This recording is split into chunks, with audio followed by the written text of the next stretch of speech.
రాజ్యాంగబద్ధంగా ప్రజలు ఎన్నుకున్న నాయకులు ఎమ్మెల్యేలు. అతను ఎమ్మెల్యే, నాట్ ఏ సీఎం. ప్రజలు ఎన్నుకున్నారు అతను కూడా ఎమ్మెల్యే. మామాదిరిగాడు అతను ఎమ్మెల్యే. ఎందుకు ఎన్నుకున్నారు? ఒక ఎమ్మెల్యే అయితే మా ప్రాంతం బాగుపడుతుంది అన్న ఉద్దేశంతో ఎన్నుకుంటే, అది పక్కన పెట్టి నేనేమో అసెంబ్లీకి రానంటే పద్ధతి కాదు అది. యాజ్ ఎ స్పీకర్గా నేను ఇచ్చే సలహా ఏంటంటే అతనికి, సరే పదవులు ఉంటాయి, పోతూ ఉంటాయి, అది సహజం. నువ్వు ఎమ్మెల్యేగా ప్రజలు ఎన్నుకున్నాను నిన్ను, నువ్వు వచ్చి అసెంబ్లీలో ఫ్రీగా మాట్లాడచ్చు. నేను అవకాశం ఇస్తాను కదా. నేను అవకాశం ఎవరైనా ఎందుకు ఊహించుకున్నాడు? అందరి పార్టీలాగే నీకు అవకాశం ఇస్తాం. అయితే కండిషన్ ఏంటంటే మెంబర్స్ని పెట్టి క్వశ్చన్లు వస్తాయి. తెలుగుదేశం పార్టీకి ఎక్కువ మెంబర్స్ ఉన్నారు. నాకు రోజుకి 10 క్వశ్చన్లు వేయచ్చు అసెంబ్లీలో. దాంట్లో ఎక్కువ క్వశ్చన్లు వేస్తే తెలుగుదేశం పార్టీకి. నెక్స్ట్ ఎవరు ఉన్నారు? ఎక్కువ జనసేన, అంతే కదా. నెక్స్ట్ కోట జనసేనకి వస్తుంది, నెక్స్ట్ కోట బీజేపీకి వస్తుంది, నెక్స్ట్ కోట జగన్మోహన్ రెడ్డి పార్టీకి వస్తుంది. అంతేగాని నాకు అన్ని క్వశ్చన్లు నాకు ఇచ్చేయమని కుదరదు కదా. దాని రూల్స్ ఉంటాయి, పద్ధతులు ఉంటాయి. జగన్మోహన్ రెడ్డి గారు అన్నీ తెలుసుకొని నా సలహా ఏంటంటే, మీరు ఎందుకు రావట్లేదు నాకు అర్థం కాలేదు, కానీ రావాలి.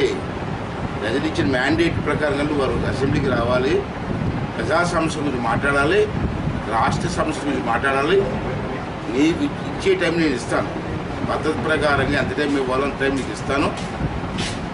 నువ్వు మాట్లాడు, నీ ధర్మం నువ్వు నిర్వర్తించు. అందుకే నేను రాను అంటే ఎలా కుదురుతుంది? ప్రజలు ఒప్పుకుంటారా? అది రాజ్యాంగం పద్ధతి కాదు కదా.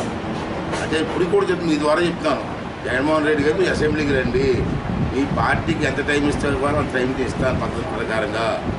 మీరు మాట్లాడండి, దాని ప్రభుత్వం అనుసరిస్తుంది. దానివల్ల ప్రజలకు అర్థమవుతుంది ఏ సమస్య గురించి. అంటే మీరు రావడం అవసరం అని చెప్పి, ధర్మం అని చెప్పి నేను భావిస్తున్నాను. నేను కూడా కొత్త, అంటే రాజకీయంగా 42 సంవత్సరాల అనుభవం ఉన్నప్పటికి కూడా నేను 6 సార్లు 7 సార్లు మంత్రి చేశాను, ఎంపీ చేశా. కానీ సభాపతిగా నాకు కొత్త కాబట్టి, అయినా సరే కొత్త అయినా సరే అది సభాపతి కుర్చీలో కూర్చోడం కాబట్టి పార్టీలకు అతీతంగా పనిచేస్తాను.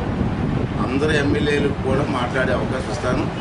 తర్వాత ఈసారి కొత్త ఎమ్మెల్యేలు 88 మంది కొత్త ఫస్ట్ టైం ఎమ్మెల్యేలు వచ్చారు. వాళ్ళకి కూడా సభ అంటే ఏంటి, రూల్స్ అంటే ఏంటి, వచ్చిన ఎవరంటే ఏంటి, ఎలా మాట్లాడాలా, ఎలా ఎక్స్ప్రెషన్ ఇవ్వాలా, అవన్నీ కూడా చెప్పాల్సిన అవసరం ఉంది. అంటే రేపు బడ్జెట్ చేస్తున్న ముందు 2 రోజులు ఎమ్మెల్యేలందరికీ కూడా ట్రైనింగ్ క్యాంప్ పెడుతున్నారు. దానికి వెంకయ్యనాయుడు గారు, లోక్సభ స్పీకర్ గారిని, అలాగే మనోహర్ గారు స్పీకర్ చేశారు, వారిని అలా కొంతమందిని పిలిచి వాళ్ళ చేత ట్రైనింగ్ క్లాసులు ఇచ్చి ఎమ్మెల్యేలందరికీ కూడా సభలో మాట్లాడే అవకాశం కల్పించి, ప్రజావాణి ప్రజలు ఏమనుకుంటున్నారో అన్నీ కూడా అసెంబ్లీలో మాట్లాడే అవకాశం కల్పించడం కోసం నా సాయశక్తిగా కృషి చేస్తాను.